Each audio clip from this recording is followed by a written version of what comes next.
बप्पा, क्या यह सच है कि एक समय ऐसा भी आया था जब भगवान श्री राम को अपने सबसे प्रिय भक्त हनुमान जी को मृत्यु दंड देने का आदेश देना पड़ा था? हाँ बेटा, यह कथा सच में रामायण की सबसे रहस्यमयी और अद्भुत घटनाओं में से एक है। यह कहानी हमें सिखाती है कि धर्म, वचन और भक्ति कभी-कभी कितनी कठिन परीक्षा ले लेते हैं।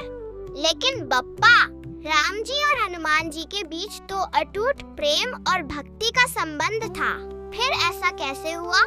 बेटा, यह घटना उस समय की है जब अयोध्या में महान ऋषि विश्वामित्र पधारे थे। राजा होने के नाते श्री राम ने उनका बड़े आदर से स्वागत किया। अयोध्या में ऋषियों और मुनियों का बहुत सम्मान किया जाता था, लेकिन उसी समय हनुमान जी प्रभु श्री राम की सेवा में इतने लीन थे कि वे ऋषि विश्वामित्र को उचित सम्मान देना भूल गए। हनुमान जी भूल गए? हाँ बेटा, हनुमान जी का मन हमेशा प्रभु राम की सेवा और भक्ति में डूबा रहता था, इसलिए कभी कभी उन्हें संसार की औपचारिकताएं याद ही नहीं रहती थी। लेकिन जब ऋषि विश्वामित्र ने यह देखा तो वे बहुत क्रोधित हो गए। उन्होंने कहा, जिसने ऋषि का अपमान किया है उसे दंड मिलना ही चाहिए। फिर बप्पा, उन्होंने क्या दंड मांगा? महर्षि विश्वामित्र ने सीधे भगवान श्री राम से कहा, राजन, आपने मुझे सम्मान दिया है, अब मेरा आदेश है कि जिसने मेरा अपमान किया है उसे मृत्यु दंड दिया जाए। और वह व्यक्ति थे हनुमान। लेकिन बप्पा, राम जी तो हनुमान जी से बहुत प्रेम करते थे। यही तो सबसे बड़ा धर्म संकट था बेटा। एक तरफ थे उनके सबसे प्रिय भक्त हनुमान जी और दूसरी तरफ था राजधर्म और ऋषि को दिया हुआ वचन। मर्यादा पुरुषोत्तम होने के कारण श्री राम अपने वचन से पीछे नहीं हट सकते थे। भारी मन से उन्होंने हनुमान जी को मृत्यु दंड देने का आदेश दे दिया। जब हनुमान जी को यह पता चला तो उन्होंने क्या किया? क्या उन्होंने युद्ध किया? नहीं बेटा, हनुमान जी ने अपने प्रभु के विरुद्ध एक शब्द भी नहीं कहा। वे शांत होकर एक स्थान पर बैठ गए और राम नाम का जाप करने लगे। उनकी भक्ति इतनी गहरी थी कि चारों ओर राम नाम की दिव्य ऊर्जा फैलने लगी।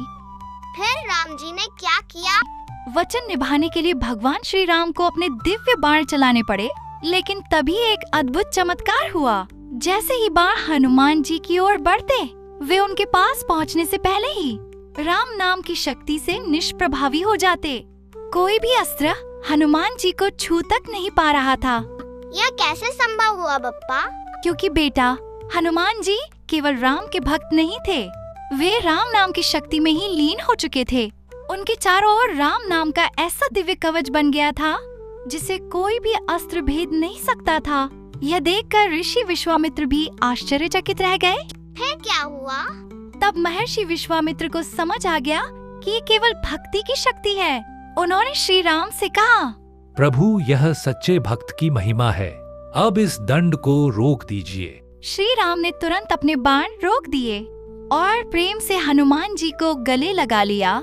वाह बप्पा, सच्ची भक्ति की शक्ति सच में अद्भुत है।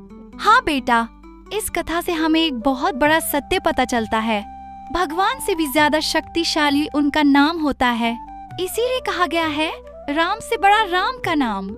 जो व्यक्ति सच्चे मन से भगवान का नाम लेता है, उसकी रक्षा स्वयं भगवान करते हैं। जय श्री राम, जय बजरंगबली। ऐसी ही दिव्य कथाओं के लिए बप्पा की बातें को लाइक, शेयर और सब्सक्राइब जरूर करें।